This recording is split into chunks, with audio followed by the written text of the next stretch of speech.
A lot like Naruto, Jujutsu Kaisen Inverse has always been about more the top tiers than the god tiers. No one really wants to talk about Gojo versus Sukuna either because it's really obvious or it's really toxic. They'd rather talk about things like Yuta, Kenjaku, Maki, Toji, 15 Finger Sukuna, and etc. But not just that, it's also because the topic is actually really contentious. All of these characters have decent arguments for why they'd be able to fight one another. Which actually brings me to the topic of the day, Yuta versus Kenjaku. This is one of my favorite topics because it's one of the most contentious when it comes to who's stronger. And it's especially a good topic because it's kind of like a redo of JJK Zero. When Geto and Yuta fought, the fight was extremely close and it ended with Yuta coming out on top, but some context says that Geto might have been able to win. But today, let's set all the nuances aside and let's actually go over who actually wins this fight, Yuta, Okkotsu, or Kenjaku. So first things first, let's go over each of their techniques. For one, Kenjaku's main technique is the ability to body hop. This is his main curse technique, but on top of that, he has the curse technique he gained from Geto, which is the curse control technique, where he can store curses and use them in things like maximum Uzumaki.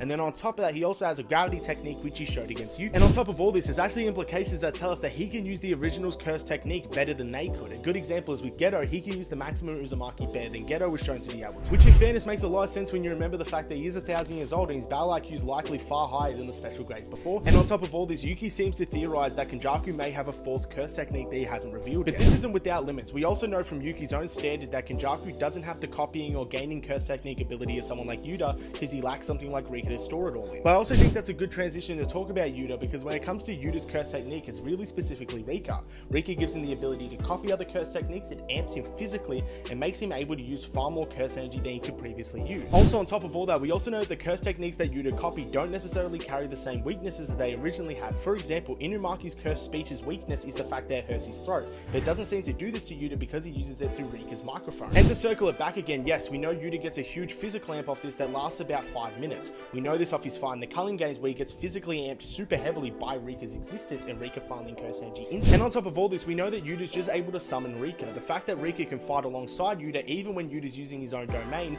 makes it a 2v1 for pretty much any person that wants to fight Yuta. And on top of all this, we also know you can use things like Gojo's Limitless, which he states he can use against Yuji, and on top of that, we also know you can use the spatial CT that Uro uses, which is pretty broken, manipulating space itself and being able to use it like a curtain, or being able to hit space to hit the opponent instead as a type of Durin. But now that we went over all the different types of abilities and hacks these characters have, let's actually talk about their inverse scaling their narratives. Now first of all, let's go over Kenjaku. One of the big things happen to be about Kenjaku is the fact that he's a superior version to Geto. This is something that's pretty narratively stated. His CT's better, he has the exact same body, and he has access to more CTs than someone like Geto, so he should be superior to Geto. And nothing proves this more than the fact that he can use maximum Uzumaki even better than Geto could, and on top of that, he's also able to use a barrierless domain. The fact that his domain lacks a barrier is something that most Jujutsu sorcerers could never accomplish. Only very few like Kenjaku and Sukuna could accomplish this, and it's even superior to some of the barrier techniques that Gojo was capable of coming up with pre the prison run. Now there are a few things we have to understand about this. For one, just because you have a barrierless domain does not make your domain inherently stronger.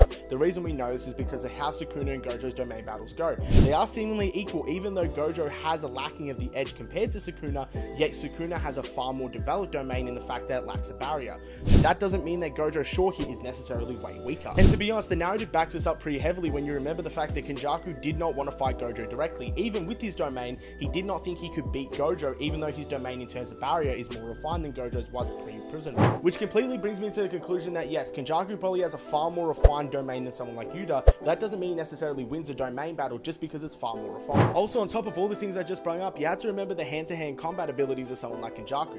For one, if you remember when Kenjaku was fighting the special grade sorcerer Yuki, whose curse technique is literally to apply master things which she applies to her fists to make them stronger, she was still having a lot of trouble fighting hand-to-hand with someone like Kenjaku, which is extremely insane when you remember the fact that Kenjaku doesn't have CTs amping his hand-to-hand combat in the same way that someone like Yuki has, which is really insane if you remember. And also on top of all this, we know from the Takaba fight himself that Kenjaku happens to be a really smart fighter, even against someone like Takaba, who has an ability that would give him an innate advantage in pretty much any fight due to how he manipulates reality.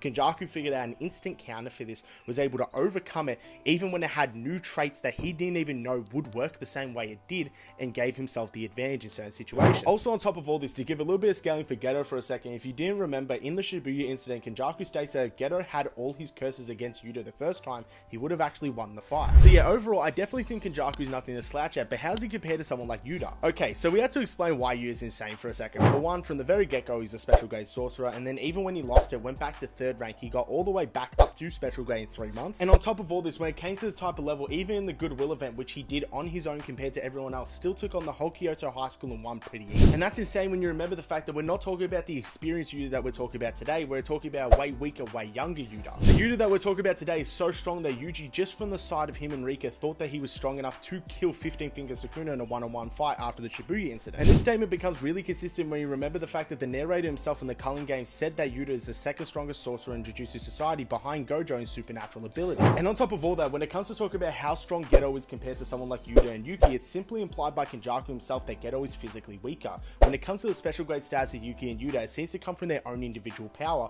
while Geto's comes from the fact that he can build a large army, which is a big threat. And this kind of just makes a lot of sense. So yeah, I don't think the Geto stuff alone being compared to the JJK Zero stuff is enough to say that Kenjaku has it over Yuta, since Kenjaku himself seems to think that Yuta is physically stronger than Geto was. Also, since we're on the subject, let's talk about Yuta's domain for a second. For one, I know we haven't seen Yuta's domain in action, but we do know it's stupidly strong for a few reasons. One of the biggest ones being how it held up against Ryu and Uro's three-way domain battle, even though it was a 2v1 situation domain-wise. And the fact of the matter is, in a 2v1 situation, neither side was losing ground, and on top of that, in that situation, Ryu still felt the need to make sure Rika wasn't involved in the situation, seemingly fearing that Rika alone could switch the tides between this, meaning that they actually thought in a 2v1 situation domain-wise, they would lose to Yuta. And that's one of the biggest reasons Yu's so strong. He has Rika with him constantly, so every time you have a hand-to-hand combat situation with the full power Yuta, you also have to fight Rika at the same time, which is going to be extremely hard for someone like Kenjaku, since Yu's way better hand-to-hand than he was in JJK Zero. And to be honest, I've always thought that's one of Yu's best attributes. The fact that Rika is always with him and fighting in a 2v1 situation alongside him makes any fight with another opponent in a 2v1, which is super hard for that opponent, even someone like Kenjaku who has really good hand-to-hand combat. And on top of that, it's kind of just stated by Yuki that Rika as a technique is a far better technique than Kenjaku's curse technique, because it can store far more curse techniques in general. And on top of that, we just know Yuta carries things like dozens of tools inside Rika and a bunch of curse techniques like Uro's curse technique, which is basically a low level of reality. And I've got to be honest, Uro's curse technique is nothing to slouch at. It basically gives Uro the ability to manipulate space to throw stronger attacks and then block attacks also. And the main place where we see Yuta use these techniques is up close in hand-to-hand situations against people like Rika. Now that's all fine and dandy, but who actually wins the fight? For one, I think Yuta has a big advantage in terms of a stamina fight because he has far more curse energy than someone like Kenjaku has. And on top of this, I don't know what Kenjaku's going to do in a hand-to-hand situation due to the fact that he's fighting two people at once, both of them capable of damaging him pretty easily. Also, in terms of curse sorcerers, I do think that that statement about him being the second strongest sorcerer could apply to someone like Kenjaku due to the fact that Kenjaku is an alive sorcerer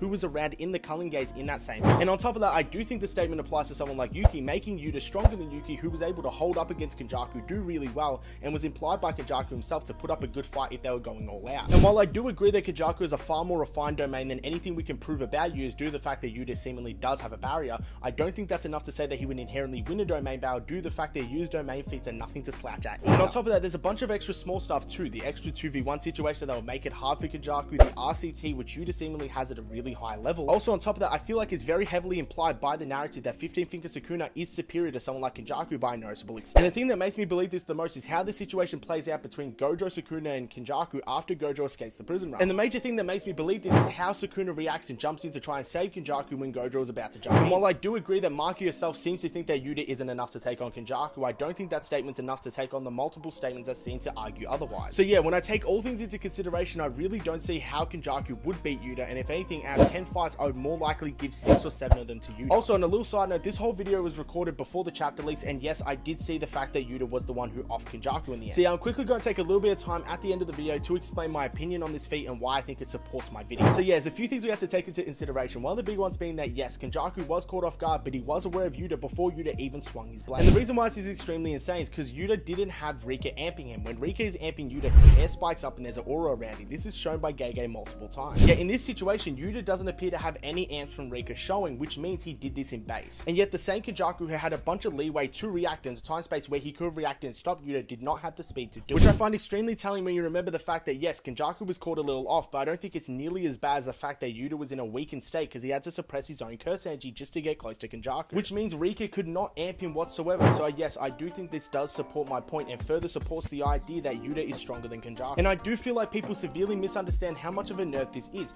Yuta doesn't have his curse technique activated at all because his curse technique literally is Rika. This is far and away one of the weakest times you'll ever see Yuta in the series because he doesn't have the ability to amp himself in terms of how strong he is. So I find it absolutely brain numbing that someone like Kenjaku doesn't have the speed to react to someone like Yuta when he's this close to being weak. So yeah, in conclusion, Kenjaku is not beating Yuta. I don't think it's close, and I hope you guys did enjoy this video. Leave a like, subscribe, tell me in the comments why you think I'm wrong or right, and I hope to see you all later. And also stay safe, read manga, have fun, and remember, Hikari is fodder.